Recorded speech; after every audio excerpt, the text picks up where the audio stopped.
And NASA is launching a tool that could help scientists better understand climate change. January was the 8th consecutive warmest month globally on record, and temperatures across a majority of the world's oceans also hit unprecedented levels. ABC News chief meteorologist and chief climate correspondent Ginger Zee joins me now with how NASA's trying to find out why. Ginger, Yes. So what did NASA officials tell you about this tool and how they're using the data it's collecting? Right, so I made a call yesterday, Diane, because we got the new information in January, hottest January on record, 8th month in a row, and it felt like we just kept repeating the same thing, but we really haven't honed in on the why.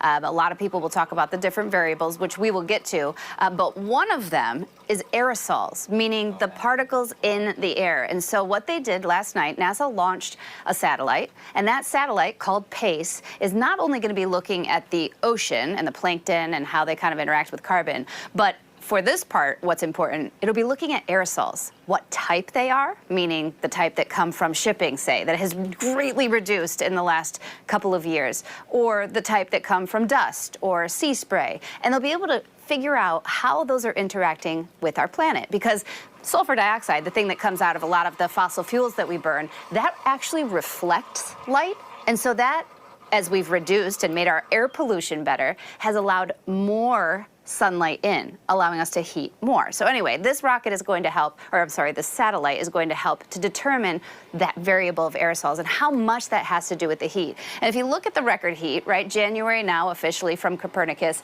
the warmest January on record, it really is quite insane to see the whole picture of how far above average, like how far above the last record this year has been. And so the NASA scientist, Gavin Schmidt, who I spoke with, he said, NASA, we like puzzles, but we like to solve puzzles. And that's what they're going to be working on with PACE, the satellite. And Ginger, aerosols aren't the only variable NASA's working on to understand this record-breaking global heat. So what else are they looking at here? You've probably heard a lot of people say, yeah, but it's El Nino. And they're correct. El Nino peaked right now. Like, we just peaked. And we're going, and you see the Pacific Ocean. Remember, El Nino means the Pacific Ocean has abnormally warm temperatures.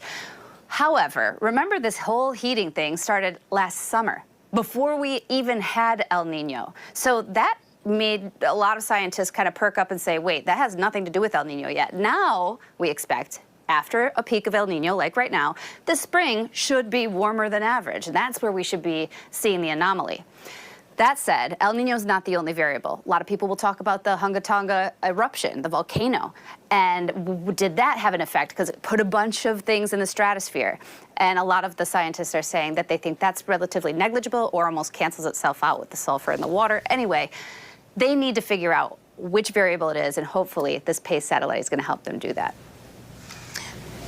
All right, chief meteorologist and climate correspondent Ginger Zee. So interesting, Ginger. Thank you. Thank you.